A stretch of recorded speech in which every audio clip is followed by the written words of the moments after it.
Jamie started Hellbent Xpress because I was going to cash checks. Guess what? I don't cash a lot of checks. I work a lot of hours. You have to have a passion for it. Next thing you know, I'm writing a check for $50K because I hadn't had one for a while and I was supposed to have one. Welcome to This Week in Trucking. We talk about serious trucking and transportation businesses, talking to business owners and drivers to share real numbers about what it takes to make it in this industry. Today, I'm talking to Jamie Hagen to talk about his trucking business, Hellbent Xpress. Thanks for being here, Jamie. Thank you for having me. So tell me about your business. How many trucks are you running? What type of equipment do you have?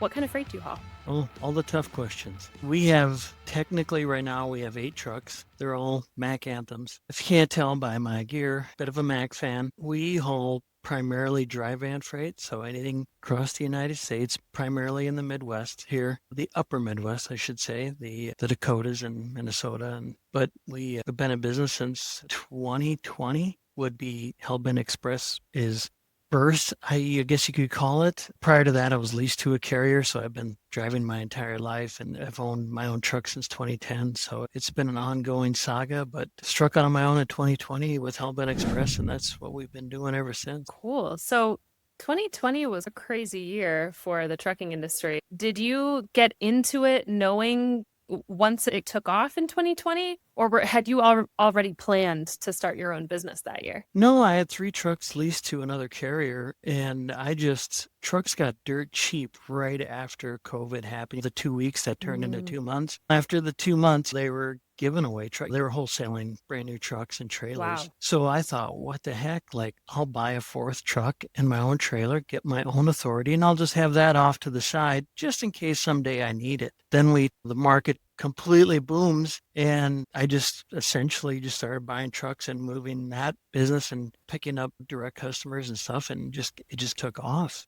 At one time, we were up to 12 trucks, but we stopped leasing onto a second carrier and sold those trucks. So now it's just the dry vans at Hellbent Xpress. We do have 2 open deck trailers as well. So in 2020, there were a lot of people that got into this business and started their businesses thinking that this would be the new normal, that 2020 rates were going to be the new normal. Right. I can tell by not only your reaction to that, but also the fact that you're still in business and that you still have 8 trucks, that you probably didn't fall for that kind of thing. No, my dad was a truck driver through the 80s, through deregulation, through the 90s. I started driving when I was 16. So I've been around the industry my entire life. Got my CDL at 18. So the only job I've ever done is drive a truck. So I've seen how the market loves to go up and it just comes right back down again. It's just the way the market works. It finds its balance all the time. So it's always been a game of pennies. Through everybody making big money, I was making smart decisions, or at least trying to, not trying to overpay for things, and still focusing on what got me to the dance, fuel efficiency and those things, keeping expenses low. So that way when this day came, now granted, I never thought this day would come. I didn't think it would get this bad. Who knows what the world will bring next? So you just got to roll with it, right? Let's talk a little bit about how you're rolling with it. Do you mind if I ask you some questions about how much it costs to run your business? Sure. Feel free. All right. So I am going to pull up a tool. Have you ever used a trucker calculator? I've never heard of it. I used to do all that by hand on paper. And then I figured out how to I should say I figured out, my wife figured out how. She come along and helped me figure out how to make a spreadsheet, Excel spreadsheet. So we've been doing it by hand, so to speak, for a long time. Still do it that way, even though we have a TMS and other things to help us. Still use that old school spreadsheet. Cool. I believe it's still free for 1 truck. So if you're an owner operator that just has 1 truck, you can use it for free. And it has a nominal cost for larger fleets. But maybe we can just go through one of your dry van trucks. Okay. How much, let's talk about first the kind of rates that you're getting. How much would that be for total gross on a monthly basis? So I would say our average is close to 25,000 is or at least where our goal is to get to that area. And how many days in a month is someone out driving? I'd say most of the guys are working around 25 days. Right, so that's between 5 and 6 days a week, Yeah, more or less. Yeah, I'd say 6 days a week, yeah. At 25 or maybe 24 working days, depending on how long the month is. How about miles? How many miles does that represent that the truck is going? You're going to be probably in that 11 to 12,000 mile range. So if we 11,500? Yeah. So that comes out to $217 per mile. Is that about what you would expect? Yeah. Yeah, that would be close to what we have. Yeah. On any And any given given month, month. we're using probably an average. Some months are better, some are worse. Just depends on how bad it goes. Sure. Yeah, and that's what we're trying to get to here, trying to average over a certain period of time, maybe over the Mhm. last 6 months or so, knowing that some months are going to be better, some months are going to be worse. We talk about maintenance with carriers, and yeah, sometimes you're underwater with maintenance one month, but other months you have no cost in maintenance, right? Talk to me Okay. about truck payments. Do you own the truck outright or are you financing? We were in growth mode this whole time, so we were financing the trucks the whole way. I got some pretty good deals from Mac Financial through the years, so we just always looked at why put money down when they're giving you such good interest. Back in the day, it was pretty much 5%. Even got a few in the fours there for a while, and then things got awful. Yeah. Payment Average, run you in a month. I got some that are at 2,800. I got some at 3,200. I got one at 3,700. You know what I mean? It just depends on Sure. how late in the game with interest. But I would say the average would be right around 3,100. Okay. Do you have, is that for truck and trailer? Or do you own your trailers That's just outright? so that's in the whole way we would pay cash for trailers. So trailers have been paid off this whole time, but typically spending right around 42 to 45,000 for trailers. Okay. Just depend on what part of the upcycle we were in. Sure. Because that's not a monthly expense here, I'm going to leave it out, but that's good information to know. So we've got trailers paid off. How about insurance? What does insurance run you for one of your drive-in a month? To break them down in a monthly. I know we actually got a really good deal this last time around. We've been really fortunate with some great drivers who've really done great things. I can't complain one bit about them. That's awesome. So our rates actually went down this last year. So we're right at 870 a truck a month. I don't think I've heard that number. Right. No, Talking to prior to other that, it was, carriers, that's yeah, awesome. yeah, it was much higher than that prior. So it's not much higher. It was like at 1,100, and then it got down closer to under 1,000. And then this last time, they gave us a really good deal. Like, Yeah, that's definitely, I think, a unique situation to be in. Talk to me about your drivers. How do you source drivers? How long have they been with you? And why do you think you can get such good talent for your business? I'm just dumb enough to try it. Because how does one find drivers? You just put out the vibe. You put out, you're looking. I'm all over social media, so I try everything I can to put it out there and then advertise the best we can. It comes down to just like fishing with a net, right? The bigger the net, the more you can catch. But when you're a small carrier like us, we only have one opening, maybe once, maybe twice a year. So we're not really good at recruiting. I will admit that. I suck at job interviews. I've always been the interviewee, not the interviewer. So when it comes time to do an interview, it's not the best, but I just try to get the gist of people. We've had couple guys now for over 5 years. Right at the beginning, they've been aboard. Most of the guys have been here 3 years. The last guy here, I think he's been here everybody's been here over a year now. As guys also quit with this downturn, I sold off equipment. So it just kind of shrank organically just because I knew that it was just really slowing down. And the work we were getting is getting smaller. And I just thought this makes sense to kind of sell the stuff that's paid for. We had a few trucks that were paid for, took that money, put it back in. And so recruiting hasn't been our strong suit. We haven't really needed to recruit, but I could see that being a thing. If there is a trick to it somehow, I'd love someone to tell me how to get people interested in trucking. I don't know. It's a huge issue, especially when you're a small carrier. People say that they're interested in small carriers, but when you're this small, it's hard to come up with all the great advantages of a mega fleet. So now, yes, you're going to get to drive the one truck the whole time you're here. You're not going to slip seat or anything. Yes, you're going to talk to the owner every day because I am also the dispatcher and I'm also the maintenance guy. So you get to talk to that guy every day. But with that said, we really can't afford all the great little things. We do offer health insurance and dental, but that's about as far as we can go. We don't do any 401k matching or anything of that great stuff that a big carrier could probably pull off. We got to be very mindful of our bottom line. We don't have huge reserves in cash to float us like a publicly traded company could. Those guys, they Right. can raise funds. I Right. can't raise funds. All I have are the funds. So that's the big hurdle. That's the big hurdle. So I do attract some great people, though. I will admit, like we've got just some really great guys that used to be owner operators and they're good operators. And we've got 3 young guys that are just new to the industry and they are just phenomenal guys. I eager to learn. So that's why I'm saying, like, we're very fortunate. I can't complain one bit. If we stay this size forever with these guys, I'll die a happy man. That's so cool. That's so cool to hear too. Let's talk about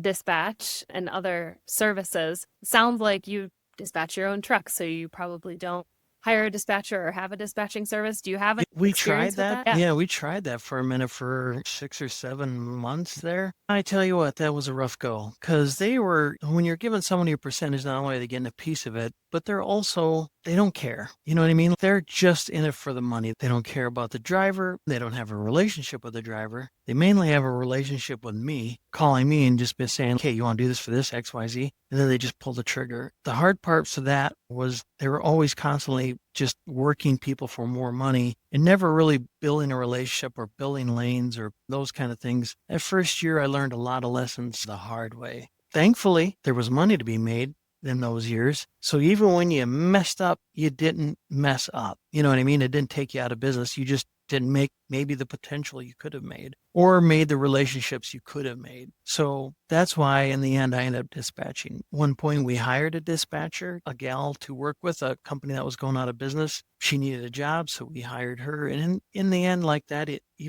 like times got so lean, we had to let her go. And now I'm wearing all the hats. Wow. What about safety? We talked about a little bit about insurance, but insurance doesn't go down unless safety scores are really solid and drivers really solid in everything that has to do with safety and compliance. Do you have a service that you use to manage safety, or are you on top of being the maintenance guy, the dispatcher, the business owner, the payroll? Are you also doing safety and compliance for your business? A little bit of safety, but my wife, my business partner, she's the other half of the business as well. So that's one of her situations. She does the billing, the payroll, and safety. So she handles that. But yeah, we use Samsara ELD systems. So then that has in it a camera system that also gives everybody a safety score. That's something we talk about with those guys, the different parameters and the things that make them safe. And it's just part of our culture. Every trucking company has that kind of thing, right? Like no matter what you do, you can't escape that. Safety is just a huge monster in our industry. And that's the thing. You got to make sure that monster stays inside. You keep that monster buried. You don't want to let him out. Yeah. Right. Sometimes I think, or I see people talking about how to start a trucking business and they focus so much on the dispatching part that it almost seems like that's the main work of a trucking business, when in reality, the real workhorse of it is safety. How do you safely get cargo from point A to point B? That's the hard part right there. How to get that balance between the two. And if you had an individual person for each one of those tasks, I think it would be a better job. If the dispatcher wasn't also part of safety and the guy that made the money in the end, it would be easier. Because when I dispatch, I look at how much I'm always focused on the money. And then I got to go, it's not the safest thing. We got to back off that just a little. You know what I'm saying? There's always this weird balance. And so instead of it being individuals within the company going back and forth, hey, you dispatch this person a little too tight, should be safe. That's me at night, just sitting there mentally, just having to go over this fight in my head. And I'm like, oh, Lord. So instead of different people, it's your different personalities and voices in your head. 100%. It's all these different hats I wear. I have to have this argument. Yeah. And with my wife being safety, she brings it up too all the time. You know what I mean? We got to keep an eye on these things. And so we do have a check and balance system here. So it's not just me running wild. I do wonder, though, you said that it would be a lot easier if they were separate people in the company. I almost wonder, though, it certainly would be easier if you didn't have to wear as many hats as the business owner. But I also think that it actually might be safer that it's not a bunch of different people, because I think at the end of the day, any business is naturally going to try and increase revenues, reduce costs in an immediate sense. And being the business owner, having to play many roles, safety being one of them, you naturally are going to braid those things together while you're operating. Not that it's easy on the individual. It's certainly not easier. It's certainly much harder. But I wonder if at the end of the day, that's actually a much more integrated and safer approach to the industry. I think it is, as long as you don't let one part of your personality. I don't know what you'd call it. That there have been times where I have to remind myself that it's not 100% about the money. You know what I mean? Sometimes you have to just dial it back. And that at first there was times where I was like, can't we just asking a guy like, hey, can you just fudge your logbook just a little bit for me? And now I got to be like, hey, we can't do it. Can't be done. We're turning work down, which was hard. In today's world, it's hard to turn work down, but you just have to admit, like, hey, we can't meet all of these situations. And that took me a while to learn that versus just trying to constantly work guys to death. There was a few guys that got 14,000 mile months in there for a while. And they're like, hey, can we just back this off a little? So the fact that your drivers are still with you after so many years is a testament to not getting it perfectly every time, but them being able to come to you and voice that concern instead of just going out and looking for another job. Like I said, we were fortunate to find guys too that have been in the industry a long time. So they remember the days prior to the ELD. 14,000 miles wasn't that bad. That was actually a good month. Yeah, I think they also understood that we're a small business and they get paid by the mile. So that is the whole reason the pay by the mile structure, isn't it? Is the more you work, the more you get paid. It's an incentive system. I'm also one of those guys that would love to see the day come when we could pay drivers by the hour and they could be their time more valuable than just their miles. I'd love to see that day come. I've looked into it a few times just doing the math, but we're living such a small, narrow window of profitability that it's just not in the cards right now. But I'm hoping, I hate the government being involved in any way, but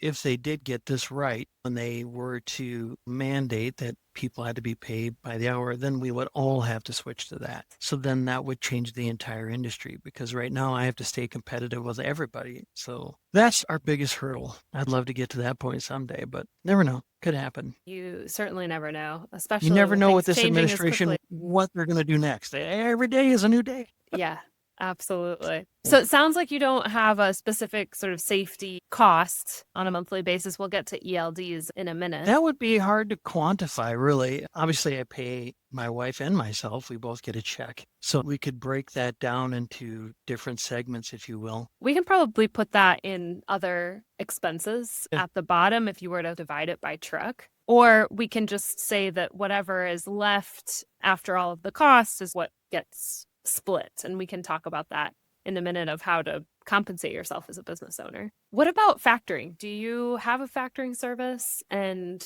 if so, how much does it run you? We did at first. We did have a company and then eventually just saw that we were giving out 30 grand a year in factoring. And that, to me, that just didn't make any sense. You could hire somebody to do your paperwork for you for that. So to do billing. So when I did bring my wife aboard, she was just communicating with the factoring company and then quickly learned it wasn't that big of a deal. So yeah, now we no longer factor, and that's a huge savings in itself. Sure. If you can float it, that's the thing. Right. We had to get to enough money in the bank so we could do that. In the first 2 years, we did factor. Yeah. Right. And I think that's a misconception. A lot of people will say factoring business, good business owners don't need factoring. And of course, coming from a factoring company's perspective, that certainly grinds our gears. But I think, if you don't need factoring, please don't use it. Yeah. Please don't factor if you don't need factoring. It's a waste of money if you don't need it. But there are legitimate business reasons that you would need it. 100%. And that is our plan B, actually. And it's a great backup if you do need it. If things get to that point, we would sell our accounts receivable before we'd go out of business. We'd factor it and then bring that money into the business so that way we could survive this great economic downturn. It's fantastic. Definitely. All right, let's talk about driver salary. You talked about a rate per mile. Is that how you're still compensating drivers then? Or is it a percent of? No, we do a per mile basis. So how much is that on average for your drivers? I think when you include, it depends because they get paid for, say, load or unload themselves by hand and other things. When you look at the end of the year with the taxes and the insurance and everything involved, it is closer to 82 cents a mile is what it costs us. Now, we're only paying 60 cents, but there's so many more things attached to that. Your workers' comp, all that stuff, it ends up working out to be closer to 82 cents. And are there any bonuses that you give out at the end of the year? Or is that maybe that's just dependent on how the business has done that year? Yeah, we do Christmas bonuses. I got a heart. We do fuel economy bonuses. If guys can get to a certain number, we'll give them a couple of pennies per mile. And then, of course, at the end of each month, we have who got the best fuel economy gets $50. Who got the Oh, cheapest cool. on the road fuel cost for the month gets $50.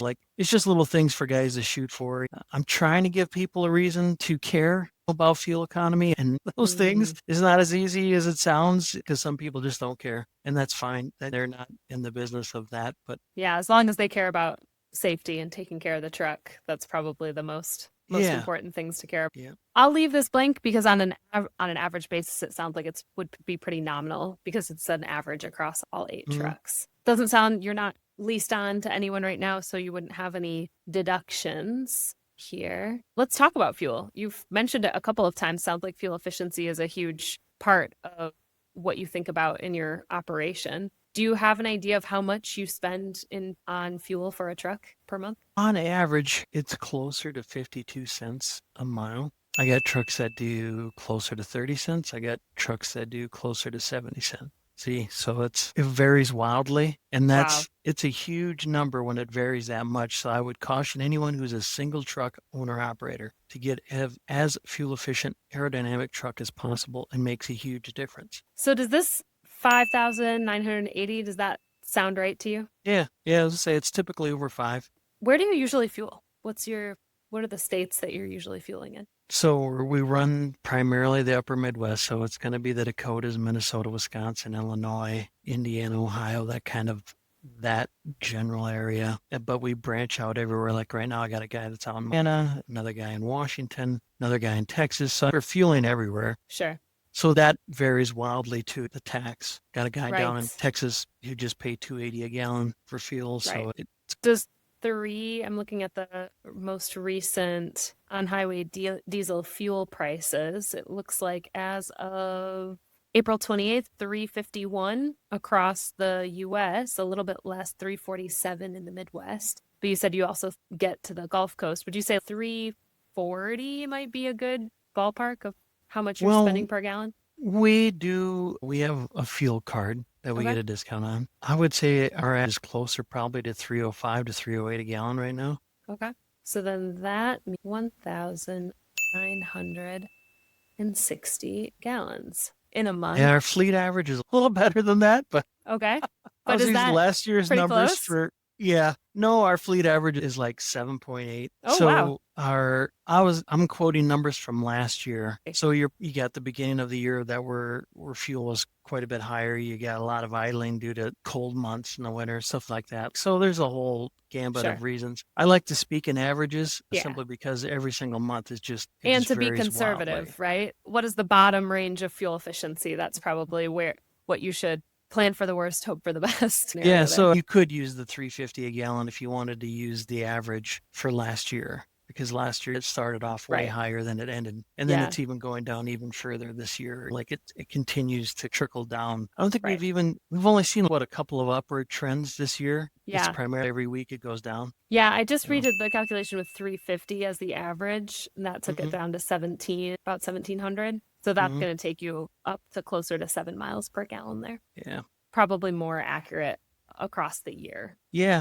How about tolls? Sounds like you're not operating many places where there would We be see a a lot fair of amount of tolls. tolls. I would Okay. say on average, we're spending, that's not a number I focus on because it is hard to change that number. I try to focus on numbers you can really work with to change. Like I don't spend a lot of time focusing on truck payments because once Sure. you sign the contract, it's a fixed cost. Right. So I no longer focus on it. Tolls, obviously you can skip a toll road, but drivers don't like skipping toll roads because they like to go as fast as they can. You can get around Chicago without taking a toll road, but it ain't easy. I'll tell Yeah, you no that. You know what kidding. I mean? You got to take a few 2-lane roads, if you will, to get through it. On average, I'd say we're spending per truck, it's probably under $300. On any given month, we could spend $1,500. Take one trip to New Jersey, and that's $500 one way. You know what I mean? So it just depends. And then there's months where we don't hardly spend any. So I would say on average, truck is probably spending close to $300 a month. Let's talk about maintenance. You said you are your own maintenance guy. Does that mean that you work on the trucks yourself? Not a lot. I will say that. I am fortunate enough that I've got some great relationship with Mac dealerships. Primarily do most of our stuff with them. And then I do the little things, the grease job. Sometimes the guys will grease their trucks too by themselves, and I'll give them $25 to to grease their truck, stuff like that to keep the costs as low and as quick and easy as possible. Last year, we did a really fantastic job. Now, this maintenance cost does not include tires. So if we put tires and maintenance together, it worked out to 8 cents a mile for the entire fleet. Still a fantastic number, but just the trucks alone were 5 cents. So it was actually a really good number. But you got to figure in tires with your guys's. I'd like to break those two numbers out because there again, I put tires on trailers. So I like to focus on trucks separately. I like to look at true cost of ownership of a truck.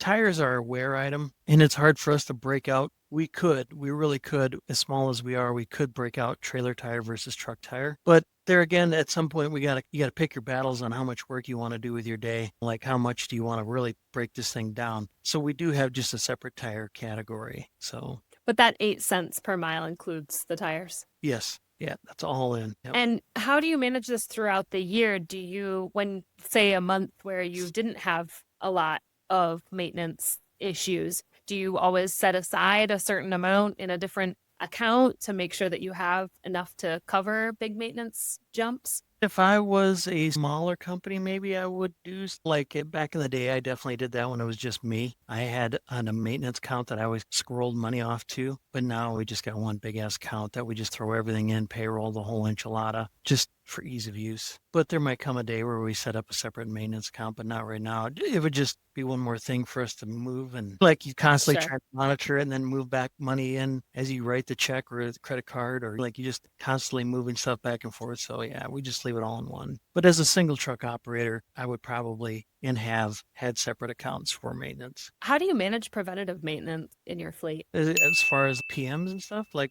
I said, I've got some great working relationships with Mack Trucks. The dealership network is pretty awesome. There are a lot of small dealers, really easy to get to, really focused on single truck operators. That's the one thing people are like. Mack is owned by Volvo Group, so it's just a Volvo. And I always tell them, no, it's really not.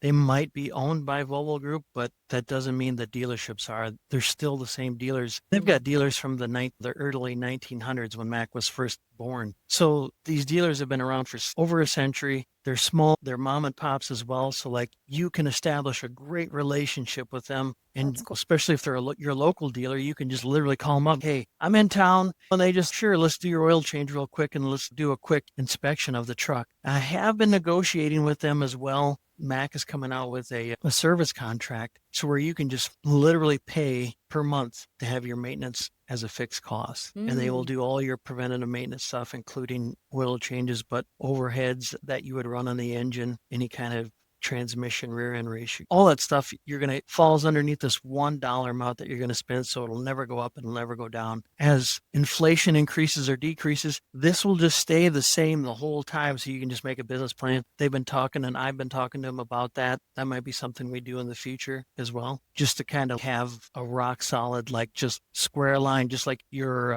truck payment. It's just, Right. You know what it is going to be every month. Yeah. That's going to make it a lot easier to manage the finances of your business if that's predictable, because that's probably one of the, even fuel you can predict, that the price of fuel doesn't change that drastically month to month where you can't plan. But maintenance needs, you never know when something big is going to hit. Yeah, that's for sure. Like it can swing pretty wildly. Definitely. Yep. You said you use Samsara for ELD. What does that cost you per truck per month? About $75 a month. And then you also talked about taxes, fuel taxes, and obviously going OTR, you need IFTA decals and license and to pay those on a quarterly basis. If you were to average out, are you usually getting money back from IFTA, paying money into IFTA? Typically every quarter we pay in about $1,200. So you got to divide that by every truck. And then, the math gets complicated. I see. So $400 per month with 8 trucks, $50 per truck. Yeah. Does that sound right? Yeah, that's quick and easy math. I like it. Yes, it is. Let's add here. You said that I do always ask this to business owners if they write themselves a check each month as an employee of the business. Sounds like that's something that you do for both yourself and your wife that helps you run the business and the financial and human resources side of things. What does that look like? Is that something that you take out after you already see how the month went, or is it a fixed cost that you work into the cost of running your business? We're both employees, so we get an employee check just like everybody else. There have been months where we haven't paid ourselves just to keep rolling. Eventually you have to pay yourself. You can only go without for so long. So yeah, no, we each have a payroll expense. So yeah. How much does that run per month? And then we can break it down by truck. That number, yeah, it'd be $1,350 per truck. 12 cents per mile. Does that sound right? Yeah, yeah. All right. So we got our numbers here. Is there anything else in the other section that I should be thinking about it? You can quantify a trailer cost in there. There's replacement costs, if you will. This is it. I always look at it like, even you talk to your accountant and he doesn't like speaking in truck payments. He likes to speak in depreciation. And this is how much you're depreciating. That number is actually much larger than your truck because you can only depreciate a truck over 3 years. And if you finance the truck for 60 months, 5 years, there's 2 years of making a payment, but you're not getting any depreciation. And that's why you see the 3-year trade cycle, which I find foolish. Why you can't expense something out for 5 years versus 3. And that's why you see some people do leases and those kind of things. But yeah, I don't even know how I do break it down. We do have like a trailer pool that we put all them in. And then we also add the maintenance cost to that and at the end of the year. And off the top of my head, I couldn't say that number, but I'm sure it's got to be close to $500 a month in that range that you would put in. So if we add that to the trailer, we can just make that the sort of the trailer payment here, even though it's not really a payment. Yeah. All right. Anything else that we didn't cover in this list? I don't know. What does one put on emotional trauma? Is there a line for that? Do you have therapy sessions? Yes, right. You got to have a therapist on hand. Is that covered by insurance? Actually, that's an interesting piece. You talked about it a little bit, but that you do have health and dental insurance for your drivers. Is that included in this cost for the driver pay? Yeah, that's all rolled in there, yeah. And I assume you have insurance payments for yourself as well, and that's rolled here in other. I didn't actually include that now that I'm thinking about it. Yeah, another 2.25, yeah. All right.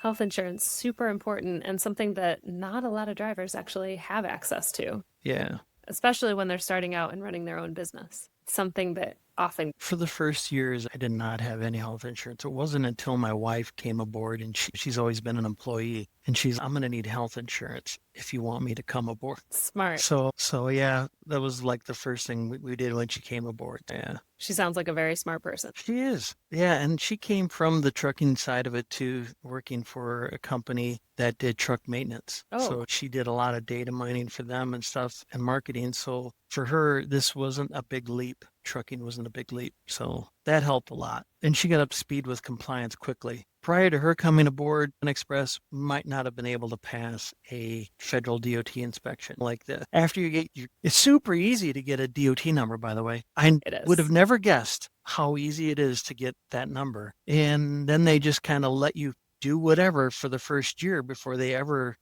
check compliance. Thank the good Lord, she come aboard about that time and she's like, you don't have any of this in order. And I'm like, hiring people, you're supposed to have an application on hand. I didn't know that. I just hired a guy, shook his hand, and I'm like, what's your bank account number? Because I'm going to pay you. Yeah, that's all I knew. I didn't know I had to follow up on everything. So then she quickly got us up to speed on that. And that was a huge godsend as well. So that's something people don't take into factor when you start adding trucks. You don't have to have any of this stuff when you're self-employed. The government doesn't care. The minute you start hiring people, you need all of these things and everything changes quickly. When I was at the Mid-America Truck Show, somebody asked me, how did you get from one truck to all of these? And I said, it was by accident. We talked about at the beginning with COVID happening and me buying that extra truck and the striking out on my own. And then as that grew, I just bought trucks because I could and hired drivers. And that's when I learned all these other nuances. The more trucks you have, you got to park these trucks somewhere. So there's an expense that we don't talk about. It's parking. Parking is actually a decent size expense, as it turns out. You can't just park them at a truck stop and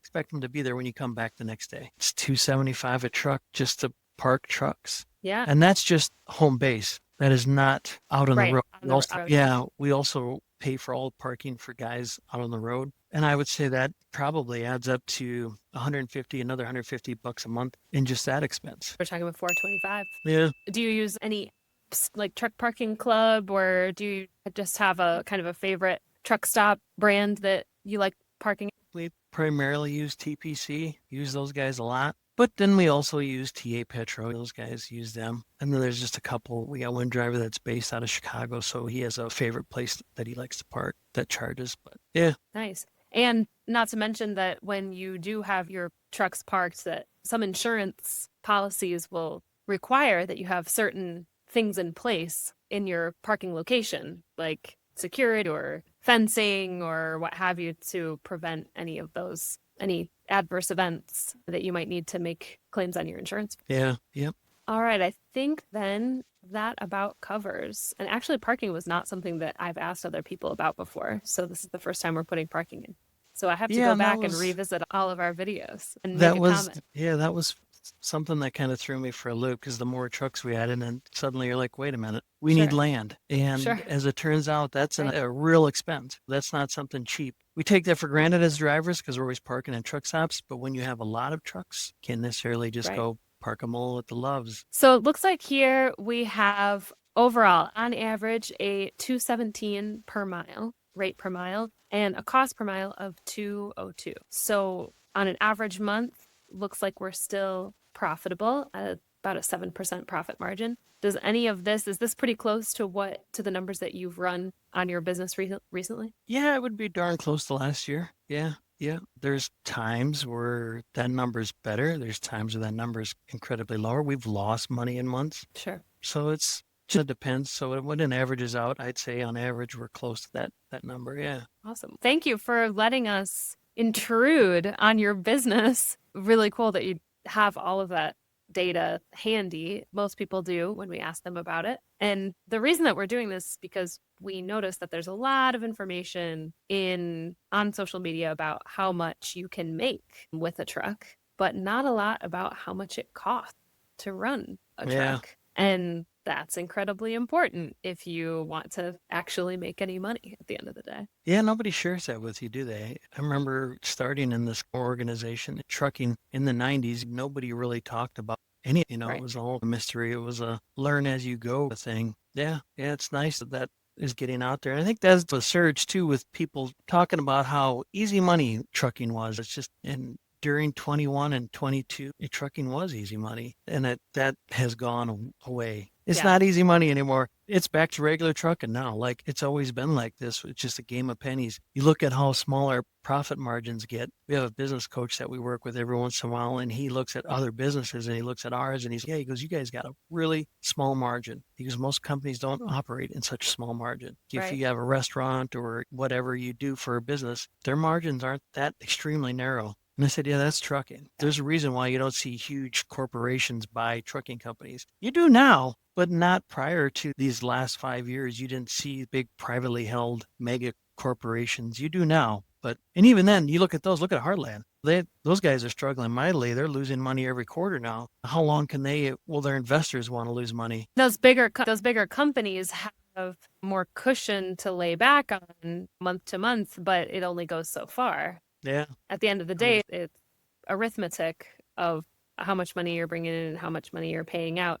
Maybe the bigger companies can last a little bit longer losing money, but with single truck operators, you have such a great competitive advantage to larger companies because you can shave in areas they cannot. You can make really great decisions for fuel efficiency that they cannot, because they have a scale issue. I mean, they have to have a certain truck that works for everybody, whereas you can really specialize your equipment to your exact parameters for what you're doing. For whether you're doing open deck, reefer, van, tank, whatever it is that you pull behind you, you can really specialize your equipment right down to the exact scenario, and you can do all kinds of things to shave money off of. Whereas a big corporation, even myself, like I said, I got a place to park trucks that takes a lot of money and a lot of space. One truck and one trailer doesn't take up that much space. I'm not saying you can just park it in your front yard, but you could still pull off something that isn't too crazy money. Whereas, and we had a dispatcher, but we got rid of her because of the situation we're in right now. We had to get really lean to make it, whereas a large corporation cannot. Okay? We're not going to see anybody at the CEO level down there taking phone calls. Yeah, that makes sense. I always see small companies having the advantage in this marketplace right now. Yeah.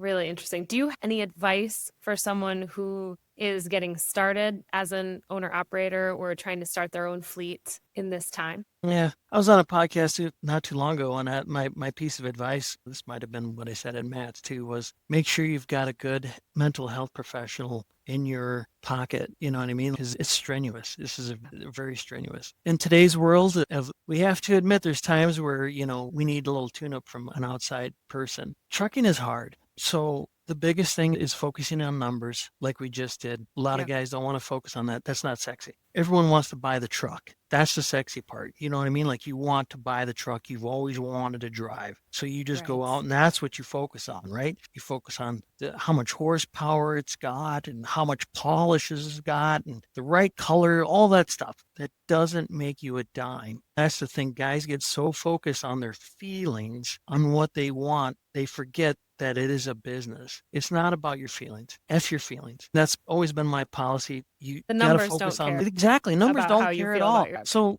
go through exactly what you just did with numbers. My numbers are good, loose numbers. Those are, you can cut off of that. I could shave all day long if I was a single truck guy. I could shave those numbers down and get my expenses way under $1. But I have to have scale. I have to have people. I got all these things that workers' comp. There's something I didn't know I needed until I started hiring people. And then one day they're like, where's your workers' comp policy? And I'm like, what policy? Next thing you know, I'm writing a check for $50K because I hadn't had one for a while and I was supposed to have one. All these things just happen overnight. And those are the things you don't understand when you're a single truck operator. You don't need workers' comp, but you should probably get some kind of occupational health thing, whether it be AFLAC or something like that, just to help you out in case something did go wrong. But those are the things people don't think about. So when you're building a small fleet, it's going to take cash flow. It's going to take dedication. As you're scaling up, you're going to do every single job. You're going to be everything to everybody. And it's going to be 7 days a week because trucks don't stop. They're all day, they're all night. So it's going to work on you mentally. There was times where I literally contemplated, like, what in the hell am I doing? This isn't worth it. This is a job that I thought from a driver's point of view looks super easy. All I was going to do was cash checks. That was the point of this. Jamie started Hellbent Xpress because I was going to cash checks. Guess what? I don't cash a lot of checks. I work a lot of hours, but you have to have a passion for it because there's going to come a day where it doesn't make you any money. That was the one thing my wife, she's always worked for somebody. She'd come in here and one day she was crying and I'm like, why are you crying? She's, we're working for free. I used to get a check no matter what. Like we are literally working for nothing right now. And I'm like, yeah, welcome to ownership. You didn't complain in 22 and 23 when we were making $200,000 a year, like we were cashing checks. Now those days are gone. Now we're back to the regular trucking that I grew up with in the 90s. It's just what you do. So that's why I tell guys that don't fall for the easy money thing. You're just starting a business and there's a low barrier to entry so you can start a business easily here. You know what I mean? You don't have to go if you start a restaurant, you got health inspections, you got all these different things. Trucking company, you just start an owner. You can lease to somebody, even easier yet. But if you decide to go get your own DOT number, that it's just a form you fill out and they give you one. You go buy insurance, it's active. That's it. They don't care. But there's no qualification for it of any kind. They just give it to you. So it's a super low barrier to entry. So anyone can do it, but only good ones survive. And the good ones pay attention to numbers. So that's always been my advice, numbers. Watch the numbers, treat it like a business, have a ledger. Even when I didn't know anything about computers, I wasn't a computer guy. I was always driving a truck. So I just went and bought a ledger from Office Mac. And I just hand wrote all my expenses like you did there. Wow. Every single month, I just filled out a ledger. And that's how I did things until I got to the fourth truck. And that's when things got way out of hand. I'm just filling out all these forms and I'm like, oh my gosh. And then at the end of the year, you're filling out quarterlies and everything. And I'm like, where a computer just does it all automatically for you. Yeah, that's what I would tell guys or gals. Anybody that wants to get into it is just to focus on the numbers and treat it like a business. Get in there and focus on that. Do whatever you can to shave money when you can. And then when things are great, save it. Don't get crazy. And just because you want $6,000 worth of exhaust stacks on your truck, don't do it. You might need that $6,000 someday. Right. Just get the bare minimum for right now. There might come a day where you've got so much money, you don't know what to do with it. That day might come. And then you get the truck of your dreams of the color you want and all that stuff. But until that day comes, focus on the money. Absolutely. Thank you so much, Jamie, for joining us. This was super helpful. I'm sure our listeners and viewers are going to get a lot out of this. Really appreciate you. I'm going to make sure that we get any questions from the comments to you. So, folks who are listening, if you have any questions for Jamie or about Hellbent Express or about starting your own trucking business or just how a trucking business operates and works and what it takes financially to have one above water, Jamie is a great person to ask. So leave your questions for him down in the comments and I will get them to Jamie. And again, Jamie, thank you so much. This was incredibly valuable. And I hope you don't mind if we catch up with you in 6 months, 6 to 12 months maybe, and see how you're doing then. Yeah, sure. Why not? All Get right. back with me and see how this thing is still going. We'll see. We'll see. You never know what could happen, especially these days. Yeah. All right. 100%. Thanks, everyone, and drive safe.